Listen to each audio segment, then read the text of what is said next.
আসসালামু আলাইকুম। Hello viewers, আজকে আমার ইনকিউবেটরের ডিম বসানোর 7ম দিন। আজকে আমি চেক করব ডিমে ব্রুন আছে কিনা।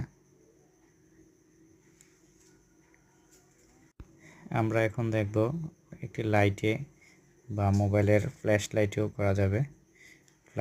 লাইটে নিয়ে দেখব যে কোন কোন ডিমগুলো আমাদের